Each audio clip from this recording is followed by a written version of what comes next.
What's up, 60 Gang? It's your boy Doug. We got 10 after 2, Thursday. What's today? July 23rd. Got up this morning, cut my grass before it got all hot. Now it's 90 degrees, so it was like 71. Got up this morning, cut my grass. And I've been kind of lounging around. Then I got a phone call. I picked up the phone. I said, "Who is it?" It said, "It's me, Cash." I said, "Cash who?" "Cash Money." I said, "Where you at?" "I'm in Jonesboro, Georgia." I said, "I'll be right there." So we're on our way to Jonesboro, Georgia to go pick up Cash Money, if you feel me. And we're going to take your ride with us. So let's roll out.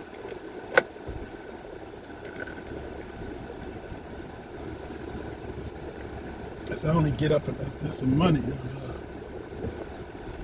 I'm glad I got up, because I tell you what, it is hot. I only come out in the mornings or late in the evenings down here in this Georgia weather, boy.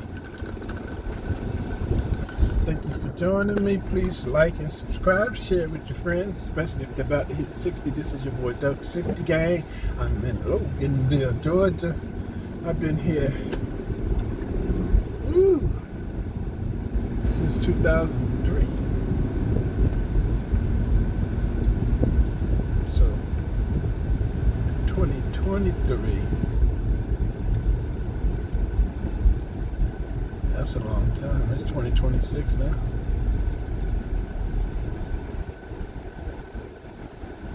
So roughly 23 years. Can we go? Come on, my friend. Damn. People have places to go.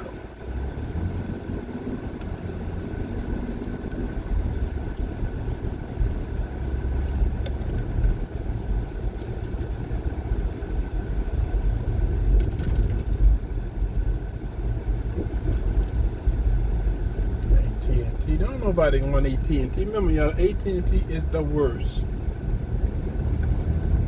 when it comes to internet, cable, streaming. They are the worst, and they are the highest. So if y'all can, leave AT&T out your mouth. Okay?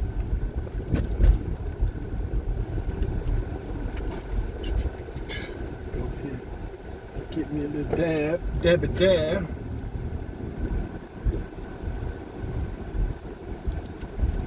Should skip them because they, I don't know what they be up to. Skip that.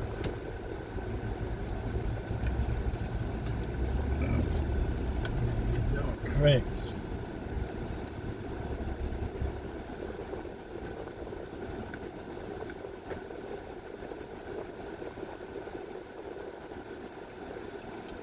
Our police force got Mustangs now. Check it out. They don't play, boy. Yeah, here making that bread. Giving out Valentine's Day cards.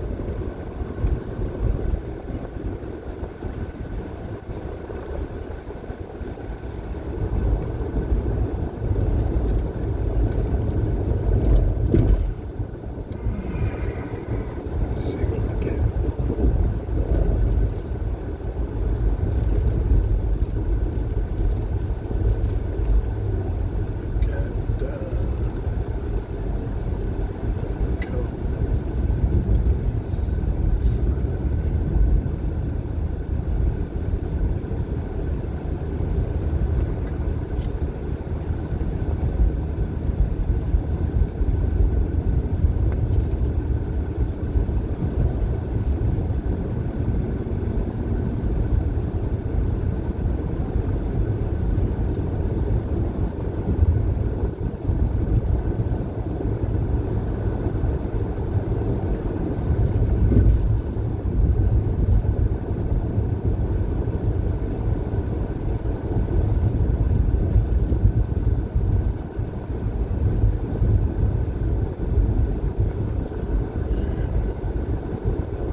Citco.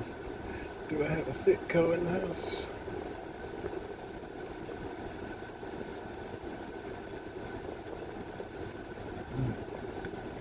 I'm just gonna get a taste.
I said I got a taste.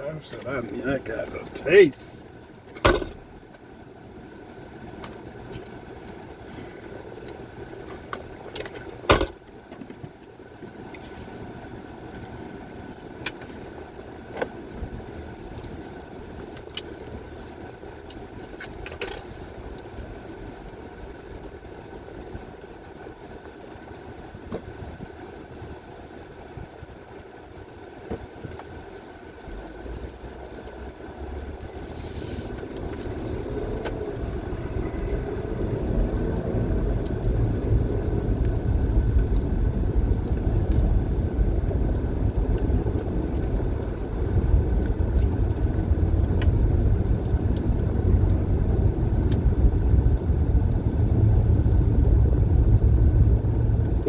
We'll begin today with a few scheduling announcements. Later this afternoon, President Trump will welcome the Los Angeles Dodgers back to the White House to celebrate their second consecutive World Series championship.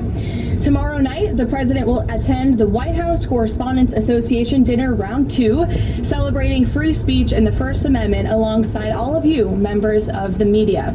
The president looks forward to finishing what he started before a despicable assassination attempt derailed the original event back in April, as we all know, and I encourage everyone watching tomorrow night to tune in for what promises to be a very entertaining and memorable evening. Looking ahead to next week, on Monday, President Trump will travel to Michigan to deliver remarks on the economy. On Tuesday afternoon, the president will deliver a tribute honoring the life and legacy of his dear friend, Senator Lindsey Graham, at the National Cathedral. And next Friday, the president will host the 13th cabinet meeting of this term at Camp David, which will be a lot of fun and something different for the cabinet to experience together. Turning now to the economy.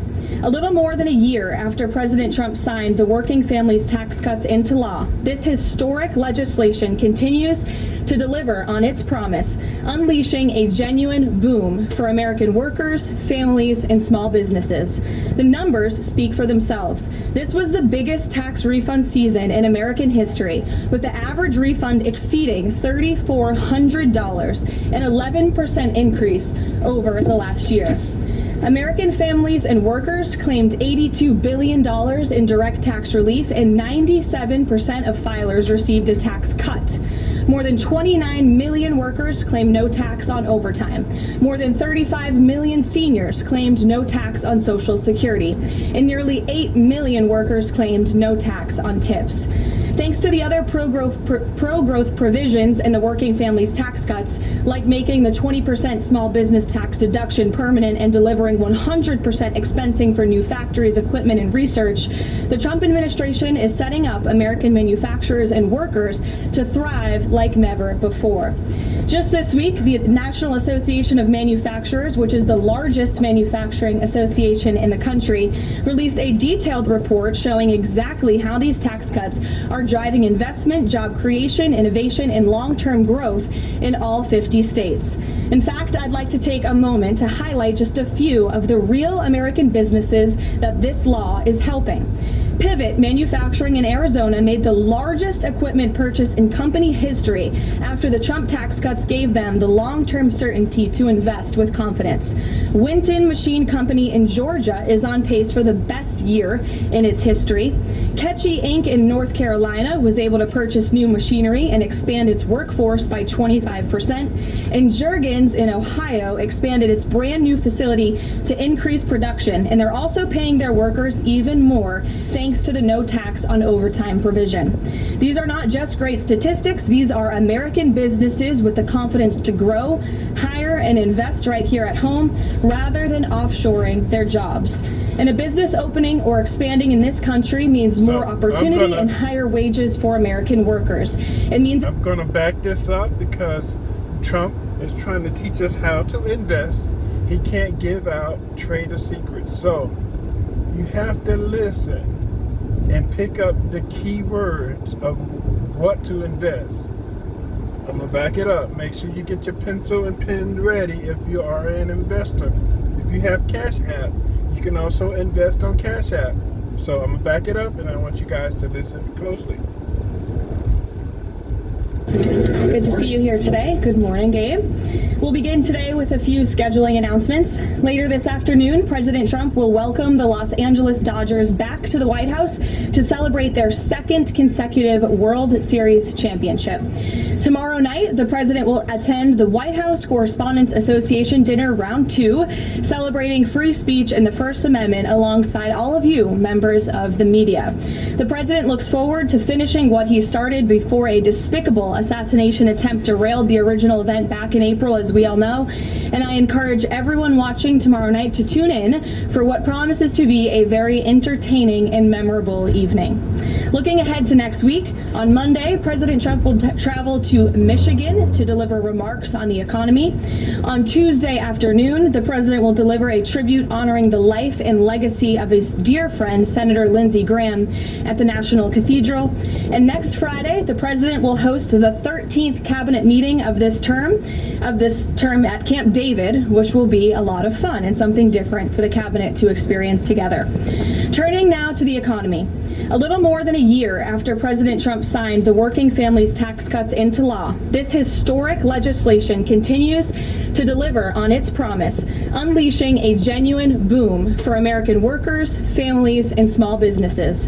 The numbers speak for themselves. This was the biggest tax refund season in American history, with the average refund exceeding $3,400, an 11% increase over the last year. American families and workers claimed $82 billion in direct tax relief, and 97% of filers received a tax cut. More than 29 million workers claimed no tax on overtime. More than 35 million seniors claimed no tax on Social Security, and nearly 8 million workers claimed no tax on tips. Thanks to the other pro-growth provisions in the Working Families tax cuts, like making the 20% small business tax deduction permanent and delivering 100% expensing for new factories, equipment, and research, the Trump administration is setting up American manufacturers and workers to thrive like never before. Here we go, y'all. Listen up. Just this week, the National Association of Manufacturers, which is the largest manufacturing association in the country, released a detailed report showing exactly how these tax cuts are driving investment, job creation, innovation, and long-term growth in all 50 states. In fact, I'd like to take a moment to highlight just a few of the real American businesses that this law is helping. Pivot Manufacturing in Arizona made the largest equipment purchase in company history after the Trump tax cuts gave them the long-term certainty to invest with confidence. Winton Machine Company in Georgia is on pace for the best year in its history. Ketchy Inc. in North Carolina was able to purchase new machinery and expand its workforce by 25%. And Juergens in Ohio expanded its brand new facility to increase production, and they're also paying their workers even more thanks to the no tax on overtime provision. These are not just great statistics, these are American businesses with the confidence to grow, hire, and invest right here at home rather than offshoring their jobs. And a business opening or expanding in this country means more opportunity and higher wages for American workers. It means a chance for the American dream for young families, and it means restoring the belief that we can make and build things right here at home. This is what President Trump promised, and it's exactly what he is delivering with the help of Republicans in Congress. Democrats throw around the word affordability a lot, but when they had the chance to vote for the largest middle-class tax cuts in history, they refused. If Democrats got their way, it would have meant the largest tax increase in history, $4 trillion. 90% of Americans would have seen their taxes go up, and it would have been a complete disaster for our economy. That's the Democrat solution to, quote, affordability. It is raising your taxes. So I hope the press will cover more of the massive success stories resulting from the working families tax cuts and point out that every single Democrat on Capitol Hill voted against every single common sense provision that put more money back into the pockets of the American people. Finally, on the energy front, after this briefing, President Trump will participate in a historic ratepayer protection pledge event at the EPA headquarters down the street. The president will expand the ratepayer protection pledge to governors, state legislatures, developers, and power providers to ensure that everyone involved in building and powering data centers pays their own way, instead of passing those costs on to hardworking families. The president will be joined by Energy Secretary Chris Wright, EPA Administrator Lee Zeldin, and several governors who have already signed on to this pledge, and it has already proven to be remarkably successful. Nearly 200 additional stakeholders have signed on since it was first announced, including utilities, data center developers, public power authorities, co-ops, and state governors. As a result, the pledge now covers 80% of all the power delivered to American homes and businesses. President Trump's bold leadership is turning data centers from a source of concern into engines of growth and opportunity for communities across this country, all while cementing America's dominance over China in the global AI race. The president is ensuring the American people are never left footing the bill so private companies can benefit. Instead, President Trump is leveraging the data center boom to deliver real, tangible benefits for working families and small businesses. So we have a busy day here, rest assured. I'll take some questions, and here in our new media seat we have Cam from Town Hall. Cam, thank you for being here. Why don't you kick us off today? Thank you. Two quick questions. One on Congress. First off, Speaker Mike Johnson passed a continuing resolution earlier this week. John Thune said he wants to work with Democrats to find a way to fund the government. What is the White House's stance on the best way to keep the government funded? Well, the White House's stance is that the government needs to be funded. This president and Republicans on Capitol Hill from both chambers, as you just mentioned, the House and the Senate Republicans want to keep the government open. We want to work together to find ways to do that, and the White House will continue to have discussions with Senate leadership on the best path forward. I don't want to get ahead of those conversations, but the most important thing for the American people to know is that this president and this White House wants the government to remain open, unlike the Democrats in this town who have been acting as obstructionists. We've seen time and time again, they have chosen to block this administration, to block Republicans in Congress from keeping our government open, which does not help anyone, and it especially hurts the American people who depend on our government remaining open so they can access the critical services that our government provides to so many Americans across the country. So these conversations are continuing, but I think I just made the president's position quite clear. Thank you. And then on the Saudi Arabian nuclear deal, what steps is the U.S. taking to get Saudi Arabia to sign the Abraham Accords? Sure. Well, the president himself has spoken on this many times. His Truth Social post this morning, and I will read it for those at home who missed it. The civil nuclear deal, there will be no enrichment of material, an important point being made between the Department of Energy and Saudi Arabia, which pertains only to non-military use, will be approved, but is totally subject to Saudi Arabia joining the very respected and successful Abraham Accords. The United States is not opposed to civil nuclear facilities, as we all know. Look, this is a condition that the president has spoken about many times with our Gulf and Arab allies. He wants to see these countries sign the Abraham Accord. It was one of the most historic accomplishments of his first term, and it continues to be a long-term goal of his to expand those accords to ultimately ultimately come to a place where the Middle East can be a peaceful and stable region. And yes, this deal with Saudi Arabia, the energy deal, is contingent on this condition as far as the president is concerned. So we'll continue to talk with our Saudi counterparts to get the deal finalized and hopefully see them joining the Abraham Accords very soon. Thank you. Gabe.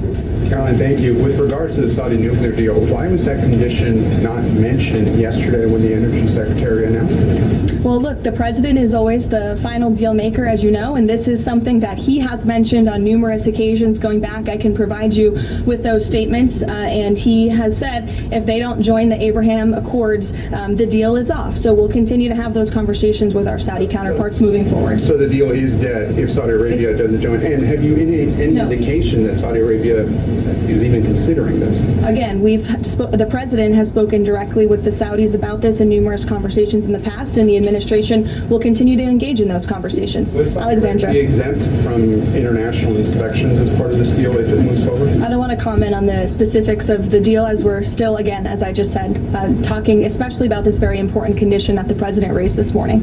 Alexandra. It's so good to see you. You're back. You too. So Treasury Secretary Bessent voiced concern this week on China potentially distilling or stealing AI technology from the United States, kind of manipulating it as their own. Anthropic said that the largest distilling attack happened last month. Do you think this will come up when the president meets with President Xi in September? Well, I have had the honor of being part of some of the meetings and discussions between President Trump and President Xi, and I can tell you there is always a wide range of topics that come up. I would imagine this would be something, it's of high importance to the president and of this administration to obviously ensure that America remains dominant in the AI race, and we're obviously tracking the particular situation that you mentioned. I have one more if you don't Sure. mind. This week we've seen some major players in Democrat politics voicing or alerting really on how much influence socialism, communism has had now on kind of mainstream Democrat politics. Is there any chance that the president would be interested or is considering working with left of center Democrats to push back on this?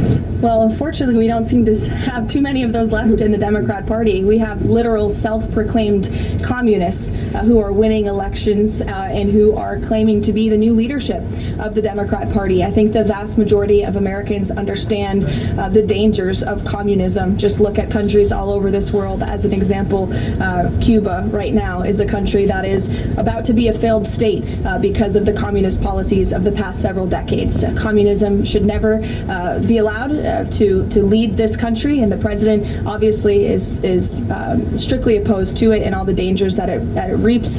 We've seen it happen across the world. Meredith. Just to continue on the Saudi nuclear deal, do the Saudis agree with this interpretation since it wasn't part of the initial agreement? And has the president talked to MBS since this new condition was announced? As you know, the president just put out this statement a few hours ago. I don't believe he's had a call with MBS in the hours since. However, this is something that he has raised in previous conversations and has also said many times in the past. John, in the back, go ahead. Thanks a lot, Carolyn. In regards to this deal, in the past, the Saudi government has said they will not consider entering into the Abraham Accords unless and until there's a Palestinian state. What makes you think that they're going to change their minds on their position regarding that? Again, I won't get ahead of the president's conversations, but this is something that he feels very strongly about and has spoken about it in the past and will continue to uphold. Can I ask you one other question? Just playing devil's advocate, why does Saudi Arabia get a civilian nuclear deal, but Iran doesn't get a civilian nuclear deal? Well, again, this agreement is still being worked out. It will eventually, hopefully, be finalized with the condition that the president spoke about this morning. But this agreement in particular, as it's been discussed thus far, does give priority access for American companies in the Saudi nuclear energy program, which will ultimately benefit American industry workers and supply chains. So the deal that has been discussed thus far and will continue to be discussed absolutely puts America first, and that's obviously very important to this president. Ed. Thanks, John. So Friday, the Section 122, the 10% global tariff, goes away. Is the president going to ask Congress for an extension, or what's next? Well, I know the USTR, our great James Jameson Greer, trade representative. We'll be having an announcement on that very soon, later today. I don't want to get ahead of him, so I would just tell you to stay tuned for more details. Okay, and then one more on the president's going to have some big utility companies at this event later on today. We're now a year and a half, so to speak, into his energy policies. Is he going to pressure those executives to lower energy prices, not just maintain the prices? Well, look, as I mentioned earlier, the Ratepayer Protection Pledge is a novel idea drawn up by this president and his team to ensure that data centers in communities, where those communities want data centers, that these big CEOs and energy companies are picking up the tab for the energy costs in these communities, so the American taxpayer not being fronted with those bills. And the pledge today is being expanded to acknowledge all elements involved in building and operating data center, the governors who appoint the state regulators who set the power prices, the utilities and the co-ops that sell the power, and in addition to the tech companies that have already signed the pledge. So you'll continue to hear more about that from the president in a few hours at 2:30 when he goes over to the EPA. Sophia. Have you spoken to the president about what he wants to do about Chinese AI models if they are found to have stolen American IP? Does he want to sanction them? Or what actions can be taken without undermining broader U.S.-China trade talks or cutting off American startups that are increasingly reliant on them? Sure. Well, I won't get ahead of the president on any potential actions, but obviously these conversations are taking place, and again, they're of the utmost importance, not just for our national security, but to ensure America remains dominant in this space. Stephen. Thank you, Caroline. Two questions. Has President Trump spoken with FIFA President Gianni Infantino about his interest in nominating him for UN Secretary General? Can you explain his interest there? And secondly, just a minor point of clarification on the Saudi nuclear deal. Did Prime Minister Netanyahu request this provision? Not to my knowledge, no. Again, as I told you, this was an idea the president has long had. It was the president and his team in the first term that began and signed the Abraham Accords with several countries in the region, between those countries and Israel. And the president obviously wants to expand on that historic accomplishment from his first term. To your first question about Gianni Infantino, I don't know if he and the president have discussed that. I haven't been present for all their conversations. I know they speak quite frequently, and the president has a lot of respect for Gianni and what he has done with FIFA. As we all just saw, the World Cup was a tremendous success here at home. It not only was hugely beneficial to our businesses and our local economies across the country, but I think it showed that America is the greatest country on earth, and the president is grateful to Gianni for all of the efforts that he had to make that dream a reality here in the United States. Danny. Thanks, Caroline. Is President Trump or the administration, do they have any plans to intervene in the extradition process for the Tate brothers? No, we've already answered that question. Elizabeth. Thank you, Caroline. Secretary Mullin said that election officials that knowingly allowed non-citizens to vote could be prosecuted and fined. Is this option being considered in New Jersey after the governor revealed that thousands of non-citizens were registered to vote there? Well, for any prosecutions, obviously, I would always defer you to the Department of Justice. But what I will say on New Jersey and this governor, the fact that she just all of a sudden decided to put out a press release saying President Trump and Republicans have been right about non-citizens on our voting rolls is not a coincidence. I think this governor is saying this because she realizes this administration is serious about getting to the bottom of illegal aliens voting and being on our voter rolls in our country. The Secretary of Homeland Security, as you know, sent a letter to several states, including New Jersey, requesting that non-citizens that are on their voter rolls need to be reported to DHS and need to be removed from those voter rolls.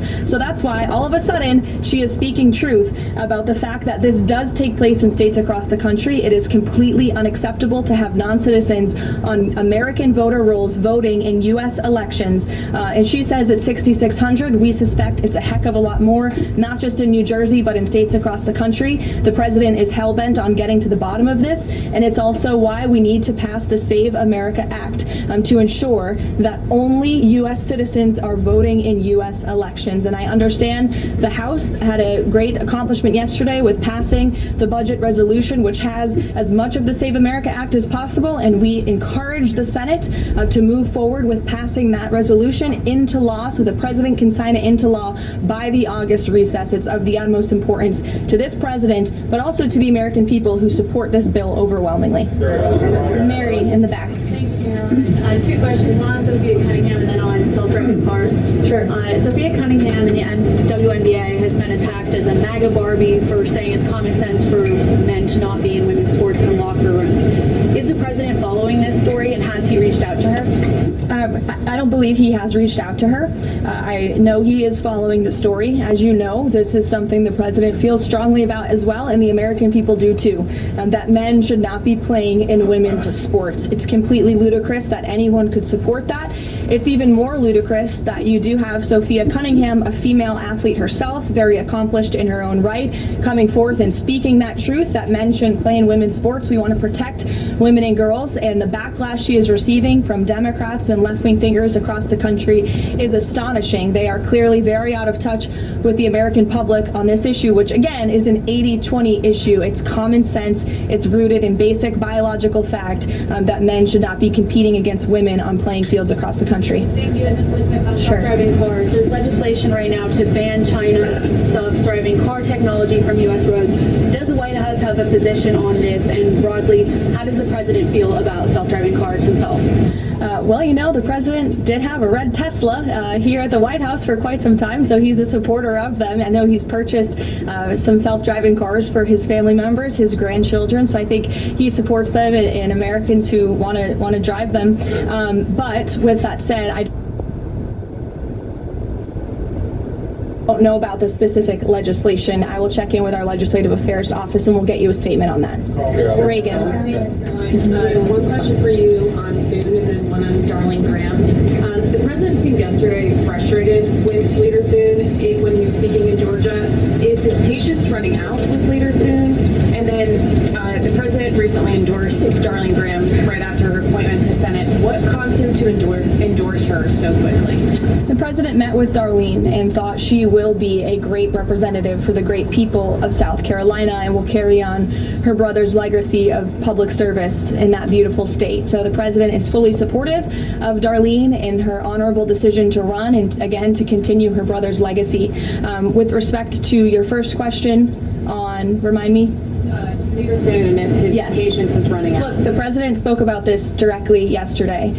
His patience is running out. He wants to see as much of the Save America passed as possible by the August recess. He knows that's what the American people want to see passed. He was just traveling on the road yesterday, spoke about this, and there was a very loud applause from the people in the audience, the everyday Americans, because voter ID is common sense.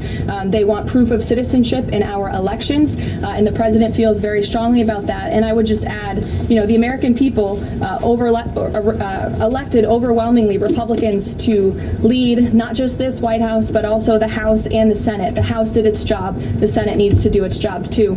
I know it's a brief briefing today, but you're going to hear from the president directly twice today at 2:30 and also at 4. Themselves than they will for their actual life. That's what we're looking at today, all right? 6 different moments, 6 different temperatures, same underlying problem. So let's go. You think that once Donald Trump is gone, it's the end of MAGA? I don't know if it's the end of that sort of attitude. I mean, the MAGA is the closest thing to the modern version of the Nazi Party. This is America's version. It's the closest thing without the Holocaust and all that stuff. That sort of mindset. That's what MAGA is, because most intelligent people or logical people, when they get new information, and if that information is negative or not factual, then they change their minds they go, oh, well, I wish I had known better, and now that I have this information, then I can readjust. No matter no matter how many facts and how much information you give them about this presidency, about the policies, they don't change their minds, because they're really not voting for the price of eggs. They're voting for white supremacy. They're voting for power.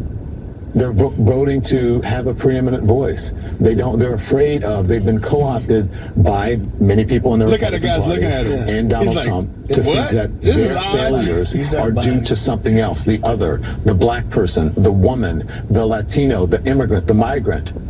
That person is taking your job. She's like, that person is the reason that you don't have the financial or career success that you think that you should have.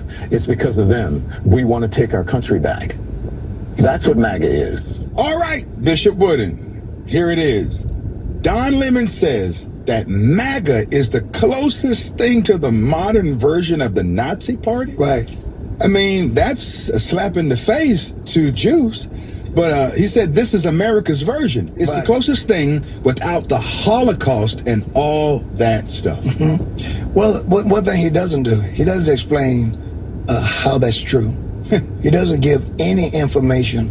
And I find it kind of, and I don't know if I should say this on Disturbing the Peace, but I find it ironic that a man who is married to a man sitting there with what appears to be a blouse on, who engages in sexual behavior that the medical community has given us information, given the world information, that is harmful. Yes. It's not healthy. Right. It's unnatural. It is totally unproductive. Yes. It is the number one spreader of AIDS in our country and in the world, and yet he participates in that. So first up, Don Lemon decided MAGA is America's version of the Nazis. You know, he said it with his whole chest. MAGA equals Nazis, just without the Holocaust. That's not analysis, man. If you ask me, that's laziness dressed up as moral superiority. And the fact that two black pastors had to sit there and clean that up on camera should tell you everything you need to know. When your political sides need to compare regular Americans, to history's worst villains just to feel correct, you've already lost the argument. I mean, that thing is gone. You're not fighting ideas anymore. You're fighting for the right to stay angry. Now, I want you to watch this next one carefully. This is where the real conversation actually starts. To people like you. You're the ones who tell me constantly that them white folk, you go on a bus trip or you go on a boat trip in Mississippi, you wouldn't come back. That's all you ever have. You want to be victims so bad. You Jamar Quavises with 2-3 kids, 2-3 different women, unmarried. You Boonquisha Sharp, NATO, bonnet berets, you bonnet scholars. You just want everybody to share your ignorant view of the world. But if you were kings and queens, how come you were so easily conquered by people who want from your land? Or are you going to acknowledge that it was black folk, other Africans that enslaved you and sold you? Because remember, the Islamic African trade was just Ethiopia and the top part. What happened in the sub-Sahara? If we was kings and queens, why were we so easily taken? If we built America, why can't we have generational wealth without the white man giving us something? Jay-Z told Damian Dash, if you create a Hove, make another Hove. If we built America, why do all our communities are in shambles and easily gentrified? Yeah, I know I missed that word. Gentrified, there we go. And I'm gonna leave that part in there, gentrified. And all somebody got to do was come in, buy it, and fix it up themselves. Now, 1950s, more blacks were coming into the middle class and upper middle class. We were owning homes, and they made a video about us, how to sell to the new Negro. But in the 1970s and 80s, you failed. Things went bad. How come? How come if you built so much, everything that's predominantly black looks ruined and torn down? If you were the builders, why can't you rebuild? Oh, because you didn't. And when you did, as Tommy Sotomayor said, you had that whip to you when you did. Or we were alone by ourselves. So today's black community is a reflection of black leadership that failed. Yeah, he said it plain. If the kings and queens story was as powerful as people claim, it would show up in the results. Not in hashtags, not in just social media posts, but in households and ownership and in peace. You can't keep pointing at pyramids while the rent is late and the kids are watching the same cycle repeat. At some point, the story has to produce something you can actually live in. And if it doesn't, then maybe the story was never the point. Maybe the performance of the story was. Now, this next voice is heavier. No lies told. It would cut your tongue out of your mouth, but you have no type of honor for your ancestors. They would bury a woman in the ground while she was trying to give birth for entertainment. They would burn you and chop you up and throw you in a river. But you have no honor for them, and you insane. You're insane. It's unrecorded how many of us actually died in that slave trade. But then we got the audacity to want to kill each other. And it gets worse, because sometimes they would eat you too. Yes, they would cook the body over a pit and then eat it. Or they would chop black body parts off and keep them as souvenirs, particularly black male penises, where they would keep them in glass jars on countertops in their kitchens. And I'm sure you all know about them using black babies as bait to catch alligators, gator bait. Buck breaking, where they would sexually assault black men right in front of women and children. Or sex farms, which were nothing more than production facilities to produce more black babies to make them future slaves. And on those sex farms, it could be black fathers being forced to have sex with their own daughters, as well as black sons forced to have sex with their own mothers. Oh, and let's not forget how they skinned some of our ancestors. Yes, skinned them.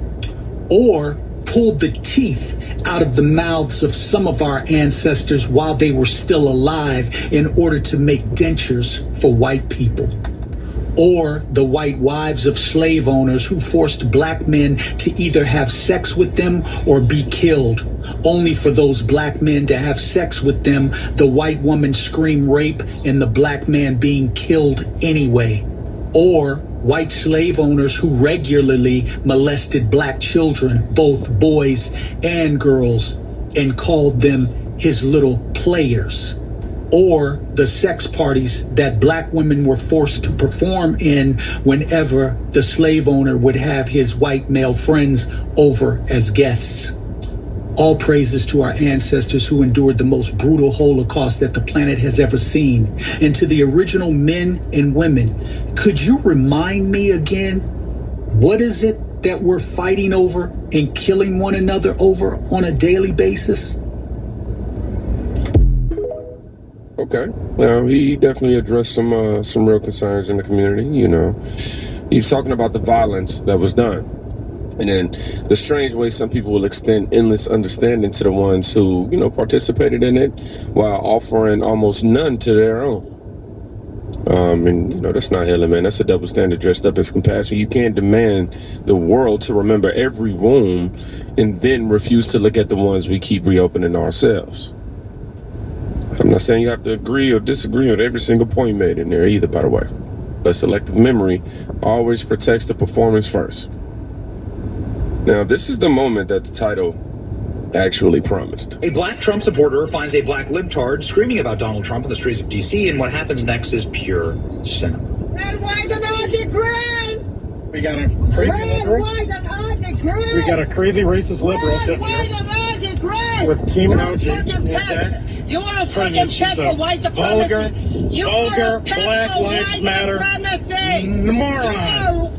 Communist, anti-American, seditious traitor who doesn't appreciate that there's no country where she came from that would give her the freedoms that she has here in the United States. And I will always fight against this. I will never stop fighting against these trashy Black Lives Matter communist bitches.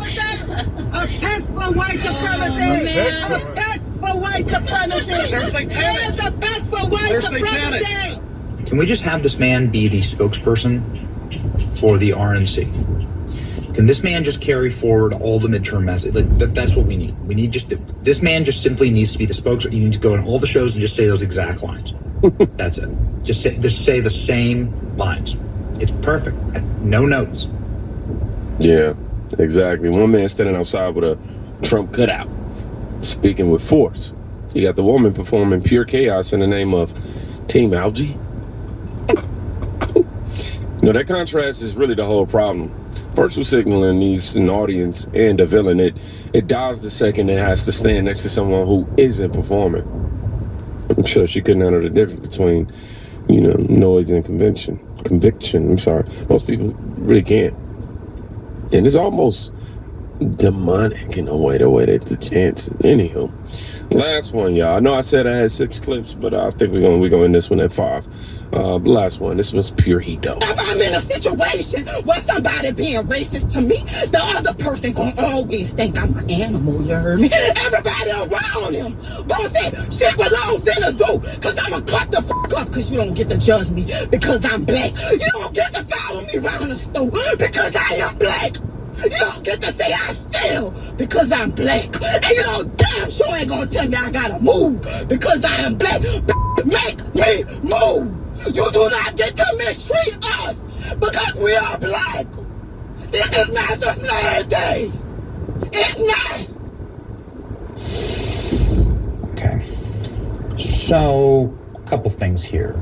Impulse control. Maybe this is the reason why people are a little nervous that you're in their store. You're clearly overly medicated and you're on something like, why are you wearing these silk pajamas out in public? Could you have some self-respect? And then I think maybe 3, when is this gonna end? This faux oppression. You want real oppression? Go to Africa. Go to Haiti.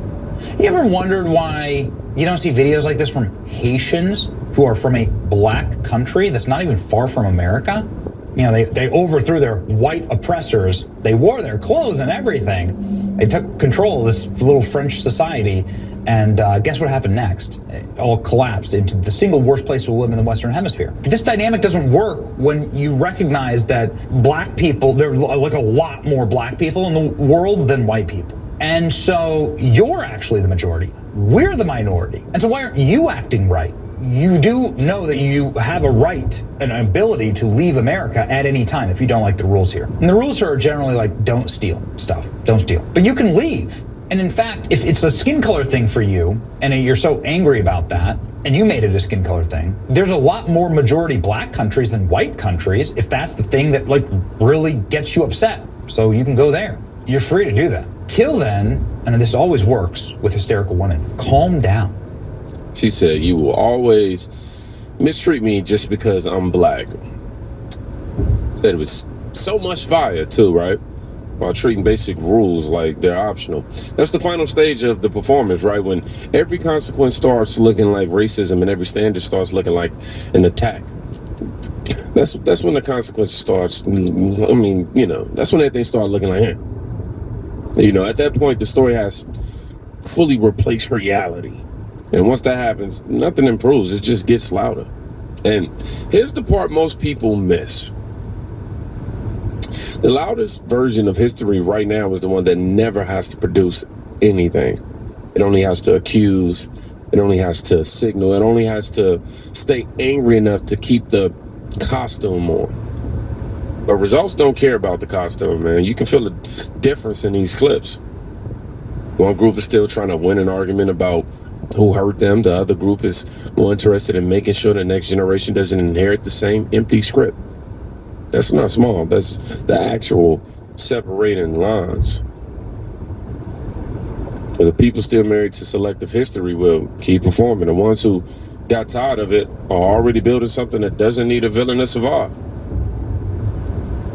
And that gap between those two groups is getting way, way harder to ignore. If y'all made it to the end of this video, we're gonna comment the word fruit